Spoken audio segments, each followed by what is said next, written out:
Param yok ama şöhretim var. Herkes beni tanıyor zaten. Şöhretin var ama mesleğin yok. Üfürükçüye kız vermem ben. Perdede bu sert cümleleri savururken izlediğimiz, yüzüne en az 100 kez aşina olduğumuz ama adını sorsak çoğumuzun duraksayacağı o adamın gerçek hikayesi neydi acaba? Neden ömrünü adadığı sinemada tam 400 filmde rol alıp da bir kez bile başrolde yer alamadı? Peki vefat ettiği gün gazetelerin onun hakkında yazdığı o çelişkili ölüm haberlerinin arkasında yatan asıl trajedi neydi? İşte bugünkü videomuzda da iki oğlu kendisinden de ünlü bir Yeşilçam emektarımızı Renan Fosforlu'nun hikayesini size anlatacağım. İyi seyirler.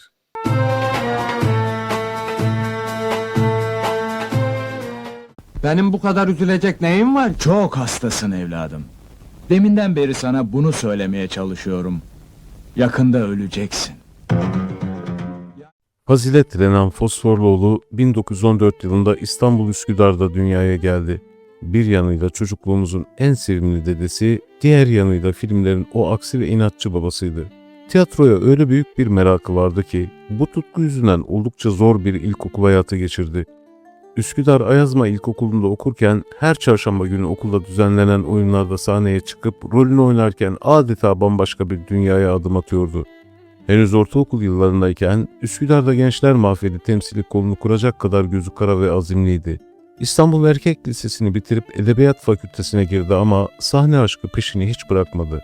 1936 yılında Eminönü Halk Evi'nde sahneye çıktı ve ardından profesyonel olarak Sadi Tek topluluğunda rol almaya başladı.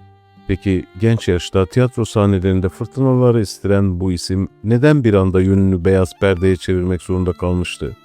Sinema dünyasına adım atması Halide Edip Adıvar'ın meşhur eserinden uyarlanan 1950 yapımı Ateşten Gömlek filmiyle oldu. Hemen ardından gelen Lüküs Hayat filminde canlandırdığı Ruhi karakteriyle öyle büyük bir sükse yaptı ki sinema sektörü onun bu doğal yeteneğini hemen fark etti. 1950'lerden 60'lara uzanan o 10 yıllık süreçte tam 40'tan fazla filmde rol alarak sinemada kendine sarsılmaz bir yer edindi. Doktor, avukat, öğretmen, hatta bahçıvan ve kahya olarak karşımıza çıktı. Necdet Tosun gibi ünlü isimlerle birlikte dönemin en sevilen simalarından biri haline geldi. Ancak yıllar geçtikçe üstlendiği roller de keskin bir şekilde değişecekti. 1970'li yıllarda onu artık o eski yumuşak rollerde değil, daha çok işçilerine zorbalık yapan zalim patron, paraya tapan fabrikatör ya da güzel kızını sevdiğine vermeyen inatçı baba karakterlerinde görmeye başladık. Acaba canlandırdığı bu sert karakterler onun gerçek hayattaki o babacan yapısını gölgelemeye yetmiş miydi? Onun sahnede sergilediği o gururlu duruşun hatırına Yeşilçam'ın bu vefakar değerini yaşatmak için kanalımıza abone olarak bu anlamlı yolculuğa ortak olabilirsiniz. Yeşilçam'ın en hareketli döneminde Türkiye'yi ekran başına kilitleyen yepyeni bir isim parladı. Kemal Sunal. Renan Fosforluoğlu da bu yeni dönemin en vazgeçilmez simalarından biri oldu. İlk olarak 100 numaralı adam filmindeki o çıkarcı müteahhit rolüyle sinema severlerin karşısına dikildi. Ama asıl unutulmaz performansını Korkusuz Korkak filminde sergiledi. Mülayim Sert'e sadece 6 ay ömrü kaldığını söyleyen ve onunla adeta pazarlık yapan o doktor sahnesini bugün hatırlamayan var mı? Şimdi değil oğlum.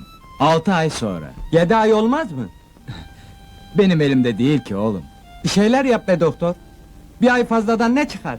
Hadi 7 ay olsun. Boş ver, hadi idare et. Açıktan bir binlik çalışır ha. Bir ay ne fark eder ki oğlum? İkramiye alacağım. Ya da Üçkağıtçı filminde felç geçirip yataklara düşmesine rağmen inatla kızını Kemal Sunal'a yar etmeyen o babayı nasıl unutabiliriz? Üstelik o sadece kamera önünde değil, kamera arkasında da rüştünü ispatlamış bir isimdi. Köprüaltı Çocukları gibi yapımlarda yönetmen koltuğuna oturarak sinemaya çok yönlü bir katkı sunmuştu. 90'lı yıllara girerken Sözde Kızlar filminde rol alan usta oyuncu yeni bir sinema filminin hazırlıklarını yapıyordu. Ancak ne yazık ki ömrü o projeyi tamamlamaya yetmedi. 26 Mayıs 1991 tarihinde 77 yaşındayken hayata gözlerini yumdu. Anlatılanlara göre kimi kaynaklar ölüm sebebini ani bir kalp krizi olarak geçerken kimileri ise amansız bir kanser hastalığı olduğunu yazdı. Aslında nasıl gittiğinin veya hangi hastalığa yenik düştüğünün hiçbir önemi yok.